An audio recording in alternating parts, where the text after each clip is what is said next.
சொந்தங்களுக்கு இனிய வணக்கங்கள். காலை நேரத்தில் காகம் கரைய, மாலை நேரத்தில் சோகம் தனிய அப்படிங்கிறது கிராமத்து வாழ்க்கையே ஒரு இன்ட்ரெஸ்டிங்காக தான் இருக்கும். இப்போ வந்து பார்த்திங்கன்னா காலையில் மணி பார்த்திங்கன்னா 6:30 ஆகுது. இப்போ என்ன பண்ணிக்கிட்டு இருக்கோம்னா நெல்லிக்காய் அறுவடைங்க. நெல்லிக்காயில் 2 விதம் இருக்குது, பெரிய நெல்லிக்காய் சின்ன நெல்லிக்காய் அப்படின்ட்டு. நம்மகிட்ட வந்து சின்ன நெல்லிக்காய் மரம் தான் நிறைய மரங்கள் நிற்கிது. அதில் ஒரு மரம் வந்து பார்த்திங்கன்னா அதுக்கான நேரமே கிடையாதுங்க. எப்போதுமே காய்ச்சிக்கிட்டும் பூத்துக்கிட்டும் பிஞ்சு விட்டுக்கிட்டும் இதே மாதிரி தான் இருக்கும். அதனால் இன்றைக்கி வந்து மொத்தமாக அடித்து மார்க்கெட் ஏற்றுனவங்க நெல்லிக்காய் எனக்கு காமிக்கிறேன். நம்ம அண்ணனும் பார்த்திங்கன்னா நான் மேலே வந்து அடிச்சு விட்டேன். அண்ணன் 2 பேரும் பொறுக்கிட்டு இருக்காங்க. நான் நெல்லிக்காய் எல்லாத்தையும் காமிக்கிறேன் பாருங்கள். இவர் வந்து பார்த்திங்கன்னா பெரிய ஆள், இவர் வந்து நடால். இவர் எப்போதுமே சட்டியோடு தான் தெரிவார். அது மறைக்கிறதுக்காக இப்போ துண்டு கட்டியிருக்காப்புல. பார்த்திங்கன்னா வாளி நிறையா நெல்லிக்காய் தாங்க. என்ன நெல்லிக்காடாண்ணே? இது சிறு நெல்லிக்காய். சிறு நெல்லிக்காய். இதோட பயன்கள் என்னடாண்ணே? தெரியலையே. ரத்த சுத்திகரிப்பு முறையாக நல்லா பண்ணணும்னு சொல்லுவாங்க. ஓ அப்படி. சூப்பர் அண்ணே, வாழ்த்துக்கள்.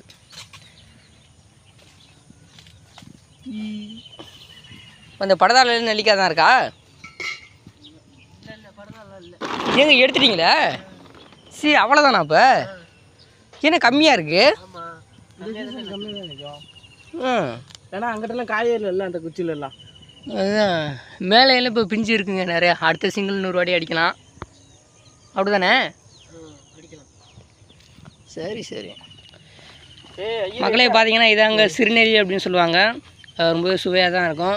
இந்த மாதிரி தான் நம்ம வீட்டில் கொஞ்சம் நிறையா நிற்கிது. ஒன்று தான் இப்போ காய்ச்சிருக்கு.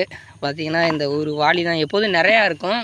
இந்த வாட்டி ஒரு வாளி, அப்புறம் அங்கிட்ட ஒரு சின்ன வாளியாக கொஞ்சம் இருக்குது. இதில் வந்து படுதா வச்சுருந்தவங்க, அந்த படுதா வந்து பத்தலை, அதனால் கொஞ்சம் வந்து தரையில் விழுந்துருச்சு. அதுதான் இப்போ பொறிக்க போட்டுக்கிட்டு இருக்கோம். அதை வந்து வாஷ் பண்ணி தான் நாங்கள் வந்து வியாபாரிகிட்ட கொடுப்போம். எடாண்ணே சொல்கிறானே? ஒன்றும் இல்லை, சும்மா சொல்லு. ஒன்றும் இல்லை. அது வச்சு உருவாக்குறதுக்கு நான்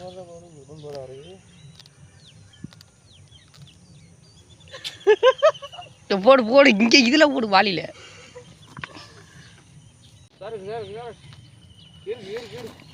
ஃபோன் பண்ணுறா இந்த ஆறு உள்ளே பார்த்தீங்களா? எனக்கெல்லாம் சின்ன நெல்லிக்காய் வந்து ரொம்பவே பிடிக்கும். நாங்களாம் வந்து ஸ்கூலில் படிக்கும்போது பார்த்திங்கன்னா யாரோ ஒரு வீட்டில் தான் இந்த சின்ன நெல்லிக்காய் மரம் இருக்கும். அந்த பிள்ளைங்கள்லாம் வந்து நிறையா பறிச்சுட்டு வராங்க. அதுலேருந்து வாங்கி பிடிங்கி திங்கிறது, விற்கிறது. 1 ரூபாய்க்கெல்லாம் ஒரு டம்ளரு அப்படின்லாம் சொல்லி விற்பாங்க. அதெல்லாம் வாங்கி சாப்பிட்றது.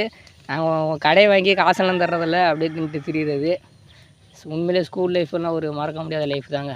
ஏன்னாண்ணே இப்போ அந்த பிள்ளைங்கள்லாம் நேர்லேயே பார்க்க முடியல. பார்ப்போம். சரிங்க, டைம் ஆகிடுச்சு. இதை பறிச்சுட்டு வாஷ் பண்ணிவிட்டு அப்படியே போக வேண்டியதான் கொல்லைக்கு. வீடியோ பார்த்துருப்பீங்க. பிடிச்சிருந்தா ஒரு லைக்கை போட்டு விடுங்க, பிடிக்கலன்னா டிஸ்லைக்கை போட்டு விடுங்க. அடுத்த ஒரு சூப்பரான வீடியோவில் சந்திப்போம். நன்றி, வணக்கம், டாட்டா, பை பாய்ங்க.